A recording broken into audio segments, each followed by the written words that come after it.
just got his PhD, just passed through all the processes and is finished. Yay!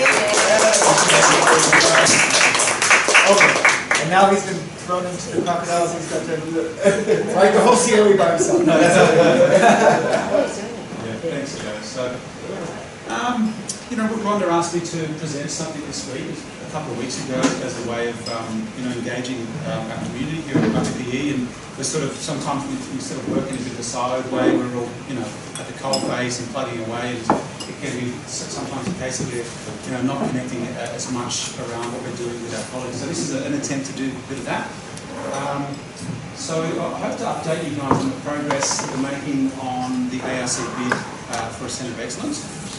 Before we get started though, we're doing a quick acknowledgement of the country, so I'd like to acknowledge that we are meeting on Aboriginal land of the Wiradjuri people, the Eora Nation, and we should extend that respect to all Indigenous people, past and present.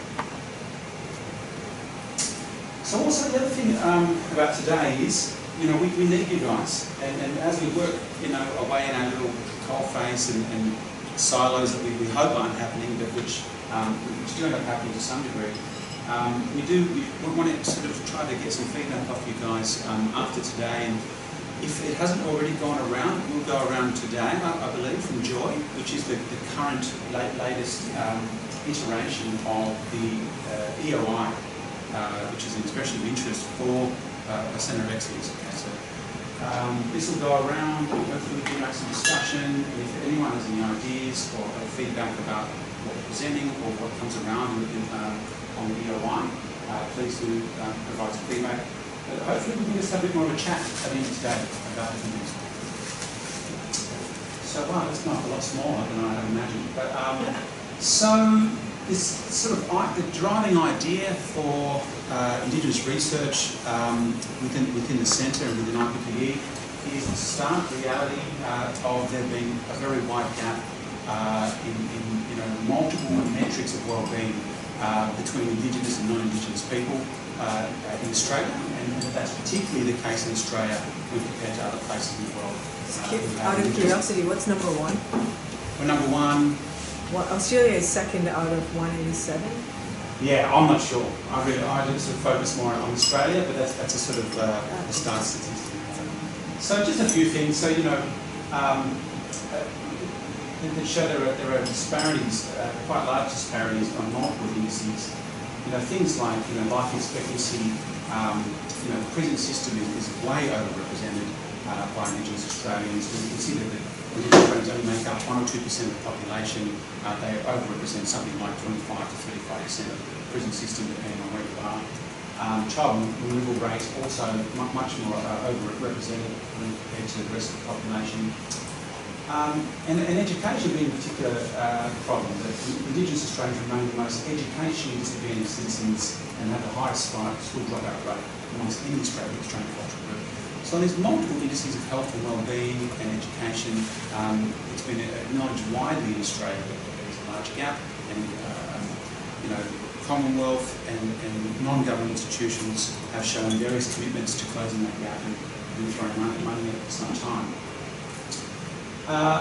And this has led to, you know, our vision for Indigenous research at this, here at the Centre, the Australian Centre for Indigenous Thriving.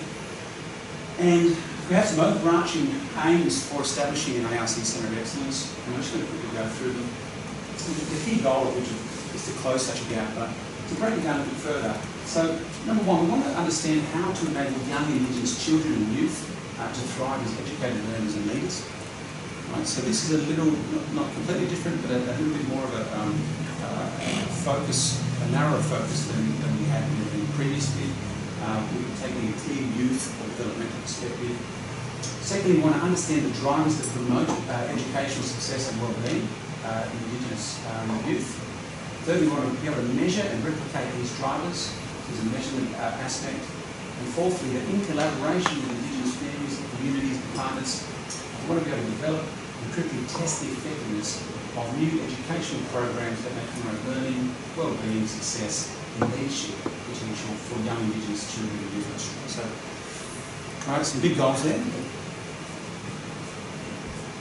A couple of quotes also from some key people involved with the Centre of Excellence bid, both of which are obviously on our team. Obviously Rhonda, a big part of the team, she's COE Director. So one of the quotes from her saying, "We have much to learn and gain from empirically synthesising and analysing what successful Indigenous Australians and other Indigenous people identify as the drivers to their success."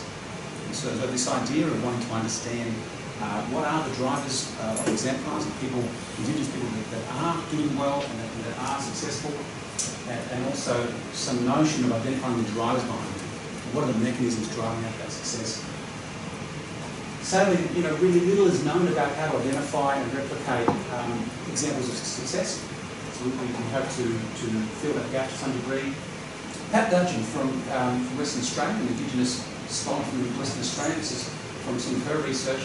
She says, "I want to highlight the importance of data and evidence to this agenda. Okay? In the past, we've tended to rely too heavily on gut feel and ideas that sound good, but don't have much to back them up beyond their ability to generate some enthusiasm." So this notion also out there in the Indigenous research arena and wellbeing that nice ideas and good intentions aren't enough. It also has to be backed up by evidence, right? And this idea of a data-based approach, we want to be guided by the data in our endeavour to close the gap. We think that here at IPPE we're well placed to be able to bring that forward. So my attempt to bring together a sort of brief history of the bid or formation of the Australian Centre for Indigenous Thriving, what we call ACIT. So just starting at the top here, there was a 2016 bid by IPPE for a similar Centre of Excellence, and it went all the way to final interview, which I'm told is a very good achievement. And what I also heard is that no institutes that were running a social sciences agenda got through at that point, so we did extremely well to get through the final interview. I'm not sure that many of you are aware, it's got down to like the last 8 of the last 8. Are you aware of that?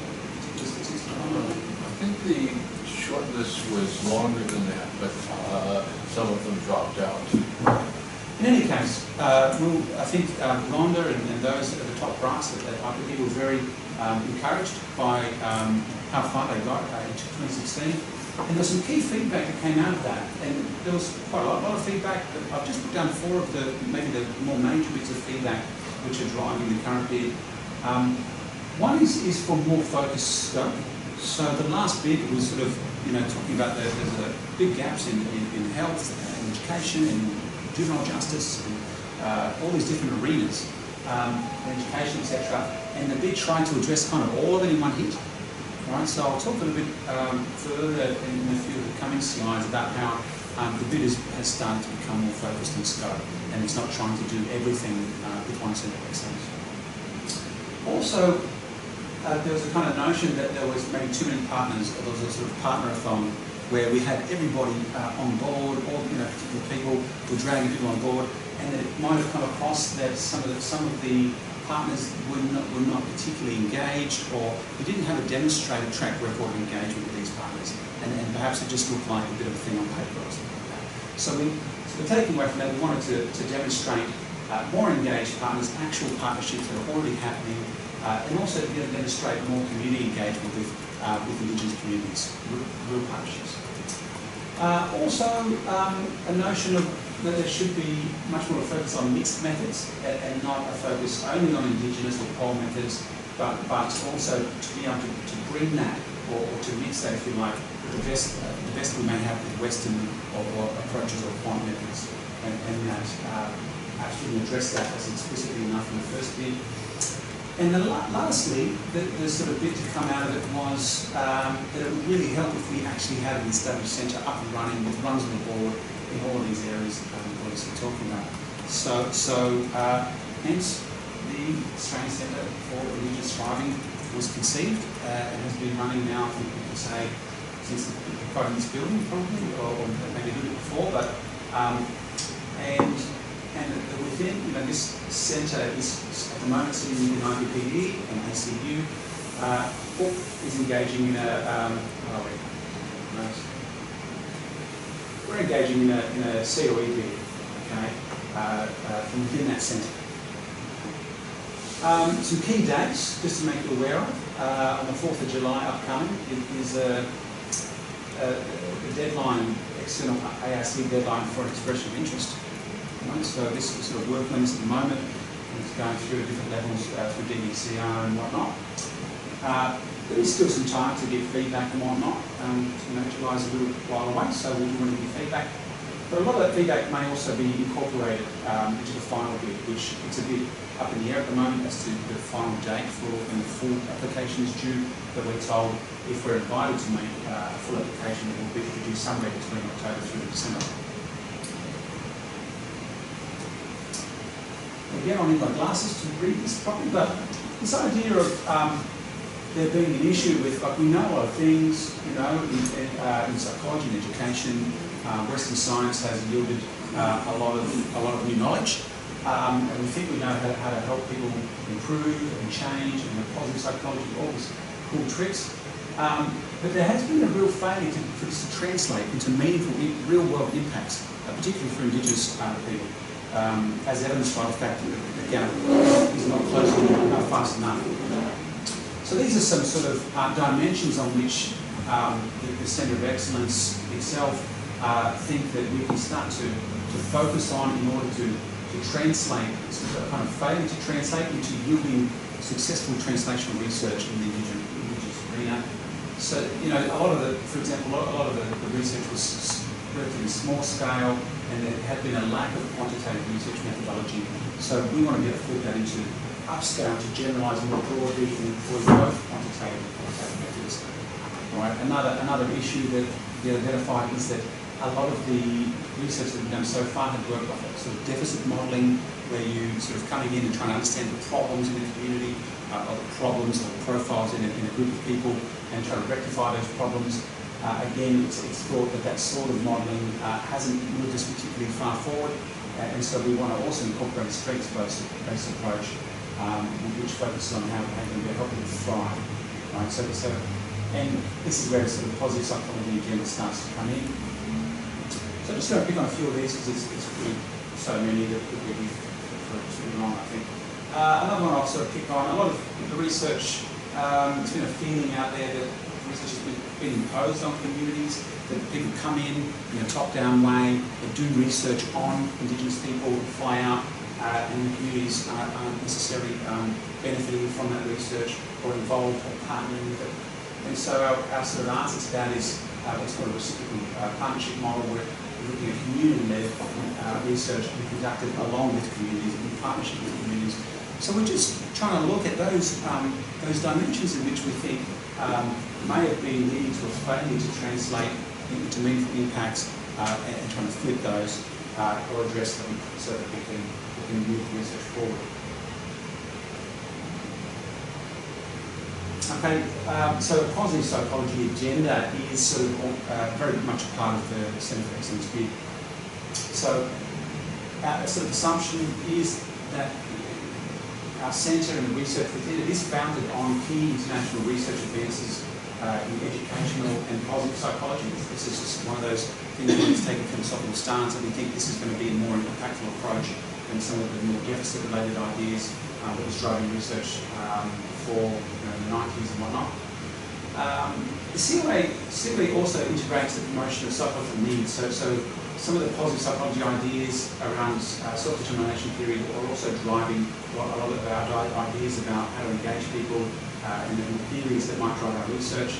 So, we think of the promotion of psychological needs and timely response as identified in the ACIT, will be integrated in all our research endeavours, and especially focusing on autonomy support through the integration of Indigenous voice and active participation in all phases of project development and implementation.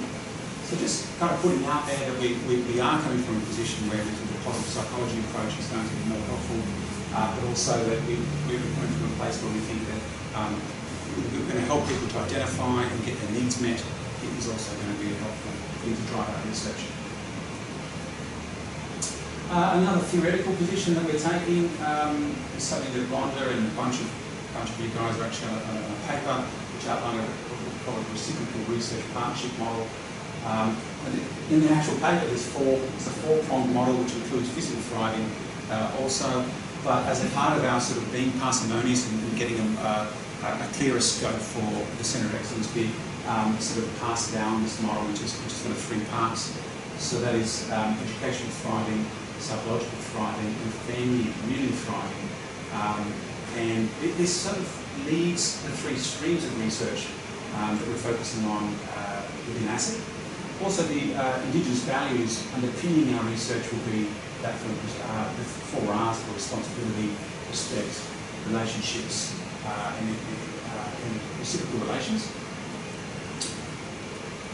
Now, as a part of this model, there's also a sort of an approach of how to do research, and that is that we'll call an EU model. So, firstly, we want to be able to identify exemplars of thriving. So, when is it that thriving is happening, and how is it happening in exemplars? In our case, we'll be applying this to Indigenous youth. Secondly, the M stands for measurement and analysis of drivers of wellbeing. So our research will focus on measurement issues and also analysis of what it is that seems to be driving wellbeing in these multiple contexts in Indigenous youth. And thirdly, sort of a utilisation of drivers to create real-world impact. So the sort of, if you like, sort of interventions or programs. What is it that works, and how can we best implement and actually get real-world traction on the ground? So I'm going to have to sort of translate this from close up for you guys. So the EU approach here, we've had to think about how, that model might start to drive the research questions that we're interested in along these three dimensions of education, well-being, and community. You can see that we have some sort of leadership structure built into the three streams, right, in terms of who it is that are the program leaders. But I'll sort of pick on one. So you can see with exemplars for wellbeing, some of the questions will be about how do Indigenous children and youth conceptualise success, wellbeing and thriving as learners and educated leaders in the 21st century. So sort of an example of some research questions that might come out of exemplars. And in measurement, what are the core psychological drivers of wellbeing in Indigenous children and youth as successful learners and educated leaders, and what is their nature, structure and practicality? And lastly, looking at the utilisation dimension, what interventions based on research-derived drivers are salient and effective in enhancing Indigenous children and youth's wellbeing and success as learners and educators? So you can see that sort of structure of exemplars, measurement and utilisation as driving our research.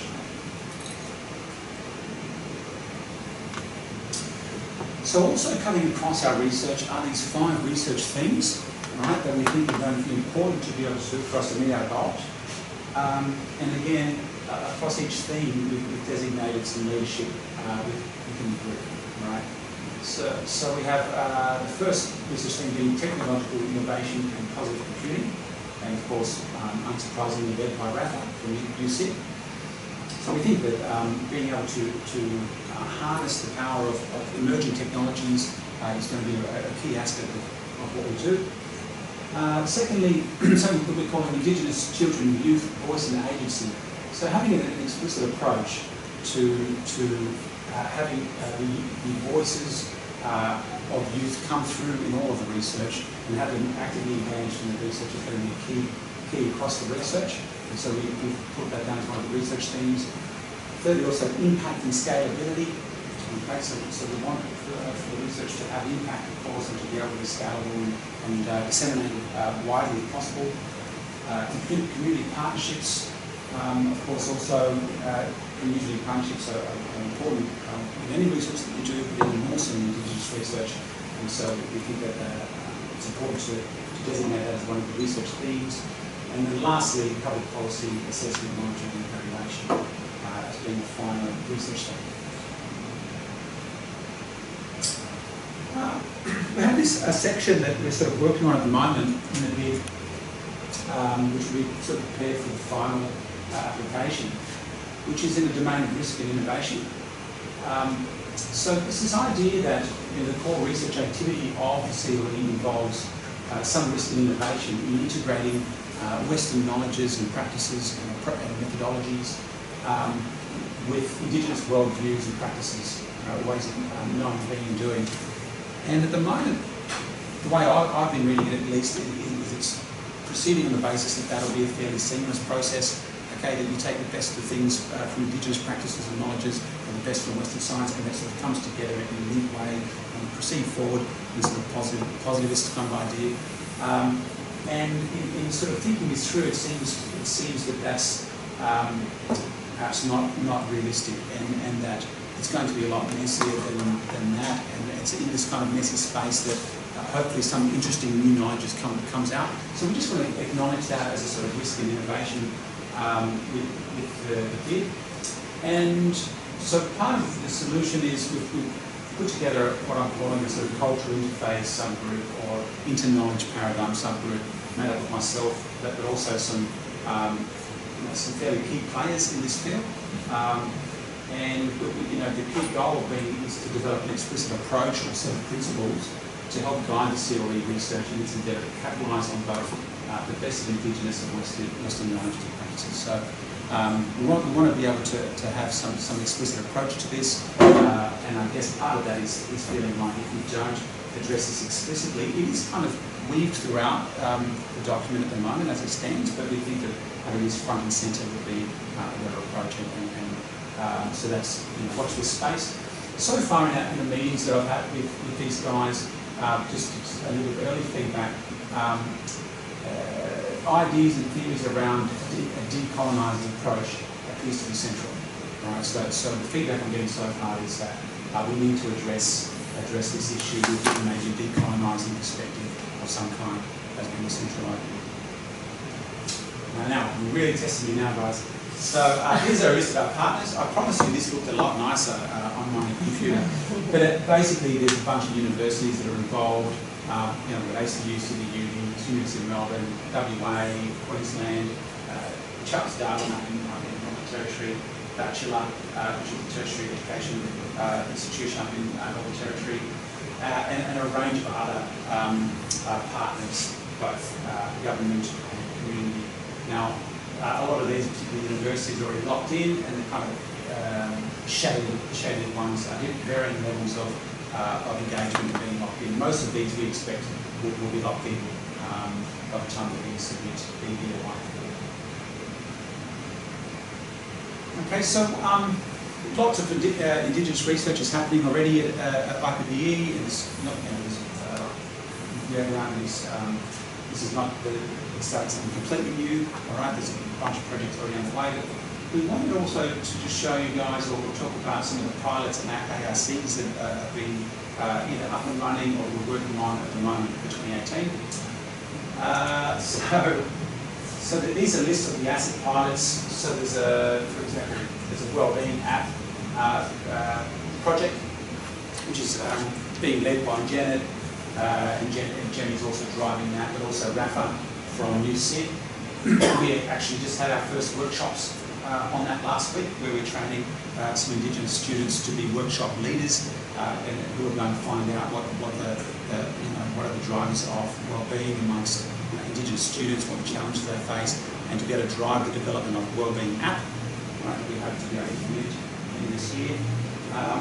So that's one that I've been involved in. There's a parent reading project that Janet's leading. Now again, I'm just sort of mentioning the leaders. Actually, there's a whole bunch of people involved in all these projects, so I don't want to, obviously I can't acknowledge everybody on those, but just those people are really thrusting at the moment. There's a Better Youth Leadership Trust project. So this is one at the moment we're working on, where we, with the COE bid, we want to be able to embed Indigenous youth perspectives throughout the Centre of Excellence. And so one of the ideas we have at the moment is that we want to set up a youth leadership trust, where somehow we have some sort of group of Indigenous students or youth who are constantly able to give us feedback, or they're a part of the governance structure of the Centre of Excellence. And so just how that might look, we're not quite sure, but we're going to run a little bit of a research program to find out what they would want and what sort of influence and how that would look. And so that's being set up at the moment. There's Behaviour Insights is one of the pilots. Joseph is one of the people really driving that. Joe, do you want to speak to that at all, how that's going? And We're just working our way through ethics. yeah, we're up to sort of through ethics, talking to community stuff, yeah, that's up there. So we're working through that. Maybe just, could you just say a couple of things about the key idea of that particular project? We're working with the Behavioral Insight Unit, and one of the core ideas is to use a very inexpensive text messaging intervention to link students to a study supporter, to somebody who cares about the kid and wants to support them socially, emotionally, and in terms of their work. So what that will be is we'll go to the school, we'll meet with the teachers, and we'll identify a study supporter for the kids, and we'll understand what's coming up in, say, their English class. And the study supporter will then be sent text messages at different times prompting them to provide support to the student in different ways. And this has been trialed in the UK with people who are making the transition out of high school into college because it's a really big deal to get people to stay in university, and it seems to have led to a decent level of improvement, maybe 4%. But it's really inexpensive if it works. It's this way of bringing together people to support each other, I suppose. So a good example of the kind of research that we're trying to do. There's some other educational programs. There's Deadly Maths, which has been driven by Rhonda. Another one called the Warrior Film Project, which is about developing and evaluating the impact of a film celebrating local Aboriginal culture and history on their cultural knowledge. More educational stuff there in reading, again driven by Rhonda. It's culturally adapting and evaluating literacy connection to the 32 Indigenous kindergarten students within 4 schools. The last two also quite interesting, being from the Northern Territory. So we're engaging with our partners over in the Northern Territory, one being the Listening Post study, which is a qualitative study of the voice and agency of Indigenous youth within the Darwin Catholic Diocese.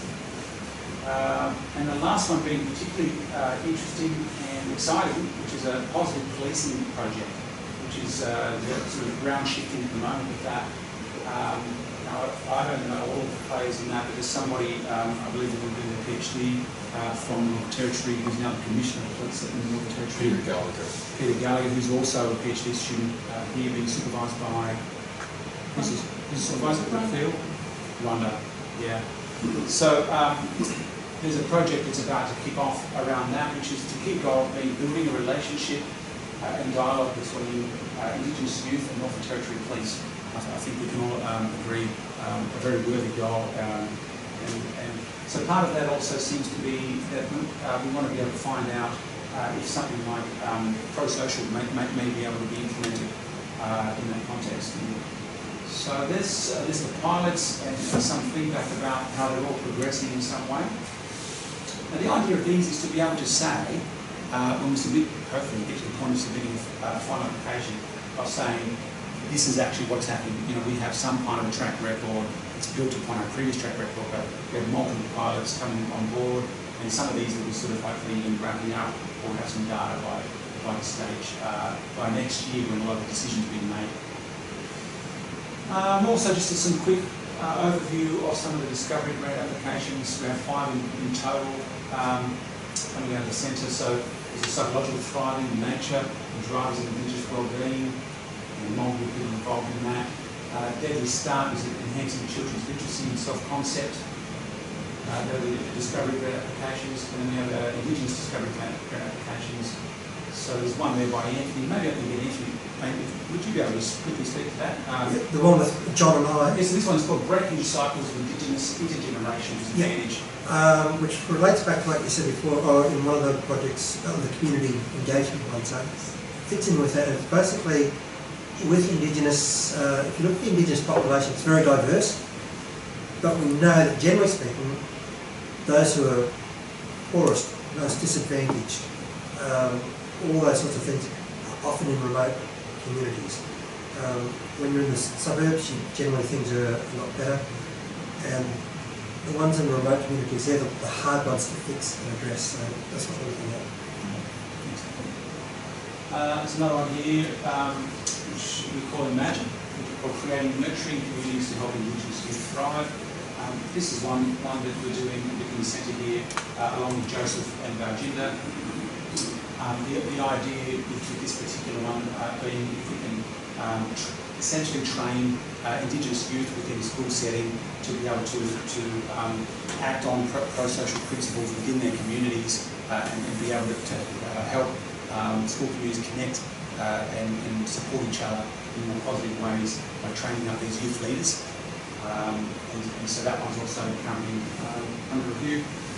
And lastly, a parent-delivered language intervention for Indigenous preschool children. So just a quick overview, to show you guys that a few things are going on in the centre at the moment. So it's just a summary. So our COE is about finding the best and best tested ways to enable Indigenous children, youth and community to not just succeed but to flourish and thrive.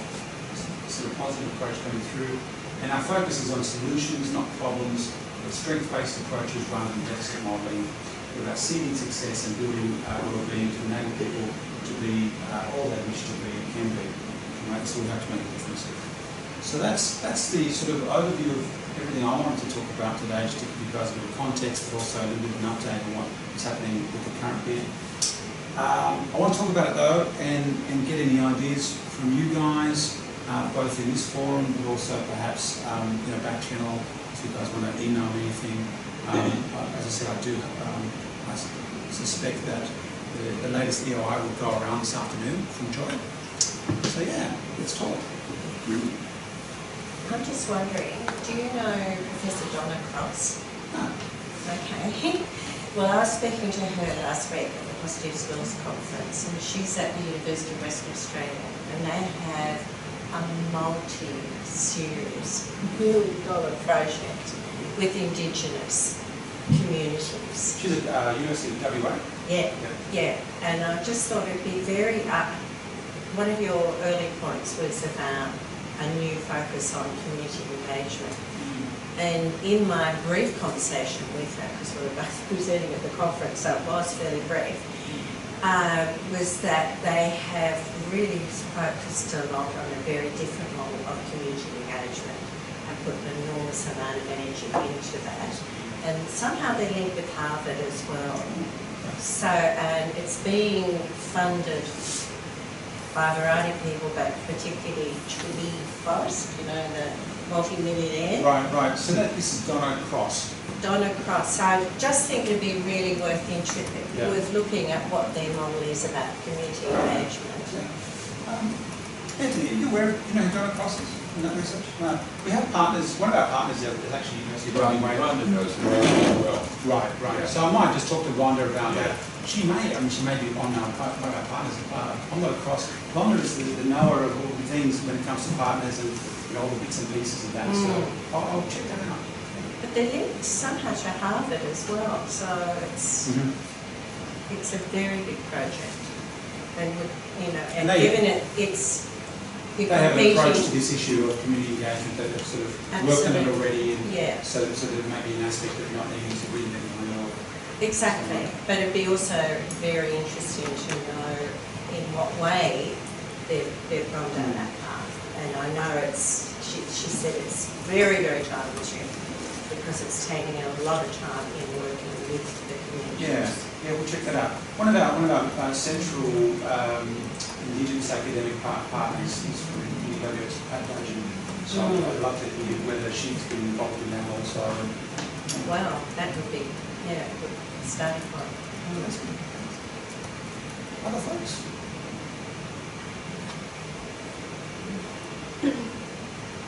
Is Phil back there somewhere? There he is. Hiding. It's a budget like this time. The budget's amazing. No, I really don't know. I'm sure it is. So Ron was on top of all of that. Yeah. So I don't present this stuff, guys. This is me and my stuff. Oh, no. I'm just kind of representing the COE team. And I was just curious. Yeah. I'm not sure. I'm curious about that decision to cut the fourth prong of physical thriving. I feel like, from what I know of some of the Indigenous research being done elsewhere at the moment, some of those physical factors are sort of the beginning, like people are not eating right or smoking, not getting enough sleep, that kind of stuff, and that might be the things that I realise we don't kind of know where things start. Do those things cause poor psychological functioning? or is psychological functioning the cause of those behaviours? But I wonder if you have any thoughts about what it might cost to omit that fourth prong. As in, it might cost the beat in some way. Yeah, like like you just, I don't know where you'll be picking it up. In the No, I mean, course I think it's a fair call based upon the feedback from the last bid to say you need to say what you stand for and what you're about. And the other thing with the ARC, Australian Research Council, really being about education. So we need to be able to say we're really centred around education as being a thrust. And the more you get into health and stuff, this is my impression at least, the ARC are less impressed and feel like it may be something that's better funded by NMHRC. Sure, yeah, that's true. So it's strategic and it's based upon feedback from last time. But I take your point. The overall picture of the wellbeing, leaving that out would appear to be a potential drawback, but you can't do everything. That's the feeling we've got. Will there still be opportunity to measure maybe some of those things? I don't think that it means that we can't still include measures of health and whatnot, for sure. And of course we will, in terms of mental health, definitely part of it. But for some of the more physical health stuff, it just won't be the key focus. Sure. I feel like there's a theoretical model emerging. I mean, not just a model which says we're going to interact and they're going to interact with us and we're going to listen to them and we're not going to colonize them, but actually like a theory. I guess it's guiding this. Maybe more than we need to satisfy their needs for autonomy, blah blah blah. But like a model of, because it's we all know it's very dangerous to interfere with systems without having a well-functioning idea of what's going on, and sometimes well-meaning stuff can disrupt other parts of the system that we don't understand. So, I mean, how do you feel like that's progressing? I just haven't seen the latest document. As in the inter-knowledge paradigm stuff? Well, I always feel like the theory is a bit like more a description of how you're going to interact with them and be very respectful, rather than a theory of what the problem is and how that would change, I guess. Well, other than empowering disadvantaged people is always a good thing. But partly we're staying away from that idea of deficit or a problem. So I think that's partly explicit in the approach, that we don't want to formulate a problem, say this is there is a deficit or a problem. Does that make sense? But you do argue that this is a really important problem. Because there's massive deficits. There is an outcome, which is health and well-being. Yeah, and there's a massive deficit in this, and high rates of incarceration. I guess so. We have something in mind, which is to address that not by just reducing the problem, but by helping them thrive by creating educational outcomes, well-being outcomes. Was there anything in the previous bid where they said they wanted a heavy dose of a theoretical model or something like that? Not that I'm aware of. That as you probably know, I'm only really new to the team. Is anyone else aware of anything like that? Were there criticisms based upon our theoretical or philosophical stance? I think in relation to what Joseph's saying is that the focus here is more on strategies rather than theory. And the underlying theoretical model that we're kind of basing it on is STT. And that's a fairly strong all-encompassing model. And pretty much most of the things can be hung from that theoretical model. Yeah, God is in the details with that model. That model is so huge and all-encompassing that the details of how you promote autonomy, competence, and relatedness is really, that's where some of the theories really get busy. I mean, even in the STD book, there are like 6 mini theories. So there's 6 mini theories within. I mean, maybe that's the way to do it, is to say that, I don't know, this is how I react, and maybe how you react, Herb, as more of a theoretically oriented person, but maybe the panel doesn't look at it like that. I don't. Like, aren't you looking for a theory and test of certain ideas? There were 2 words in there that I thought, and they probably will be explained, but explicit. We're taking an explicit approach, and we're leading to success. So I suppose it's also, well, how are we defining that explicit approach, and what is success? How is that going to be?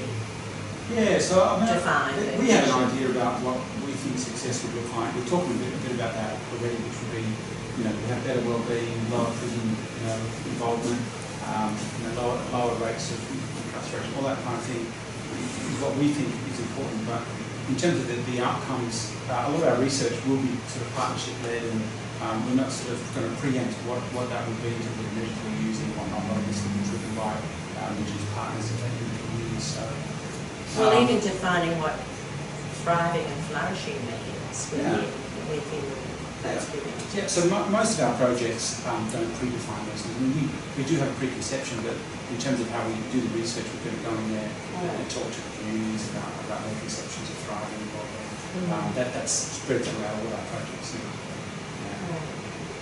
Could you map some of the stuff? You know how there's the 6 theories in the STT book. Could you just map, like there's a parenting one, there's parenting interventions to that, and say explicitly say somewhere we're using this is an overarching theory which consists of sub theories that we're testing, and then have like even if you had 3 really shining examples of that. We probably could potentially embed SDT more explicitly in the bid. It's there at the moment, but it's it's not at that level of. And at the moment, the documents are meant to be 6 pages or something. In terms of Okay. EOI, Oh, it's EOI, yeah. But it could maybe room for that, and that's something that I can bring up with the team and whether I we don't feel know as what a the team reviewers that is want an here. area of weakness. Yeah. Part of the problem too is that there's implicit or maybe explicit grounded theory approach. I mean, the whole EU strategy. Okay, so it's more you're qualitative. looking for exemplars and then building from exemplars. Okay. And, Okay.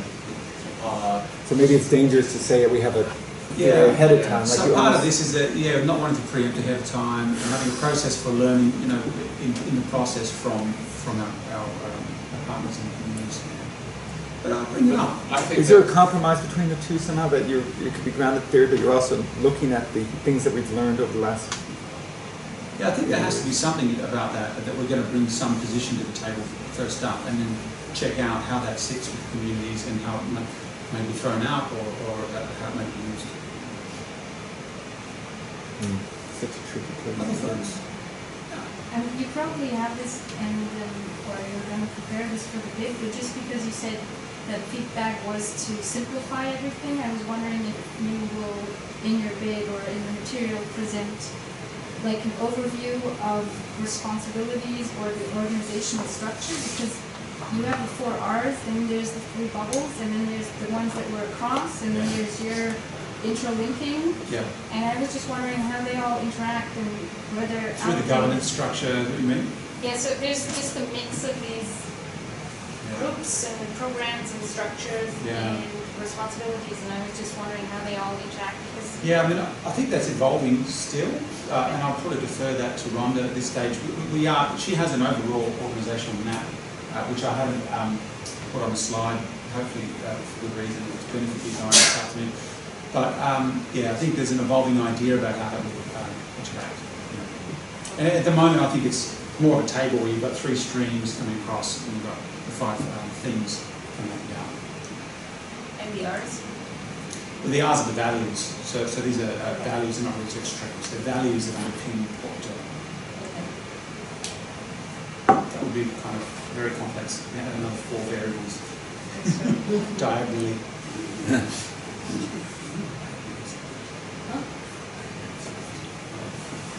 Now again, I sort of apologise. I know most, if not all of you guys are collaborating with us in one way or another.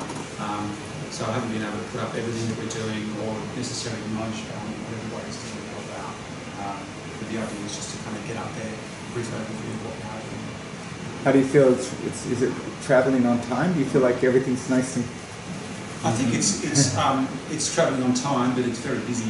There's a lot of moving parts. I'm talking to you earlier today. A heap of moving parts, and I'm glad that Ron is the one keeping an eye on all of the moving parts, and I'm just kind of working on a few of my bits.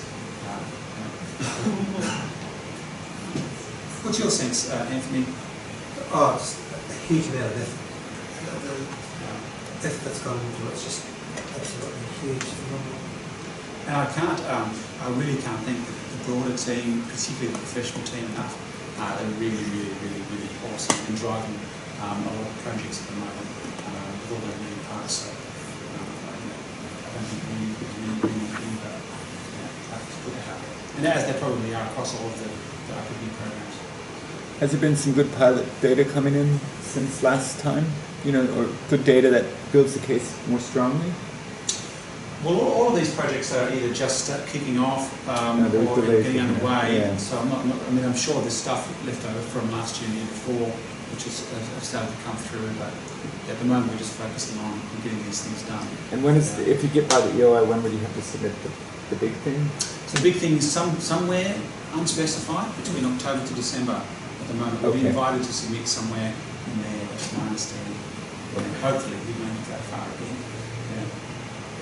I don't want to be standing here in a few months' time saying this, we didn't make it, and these are the key learnings from not making it.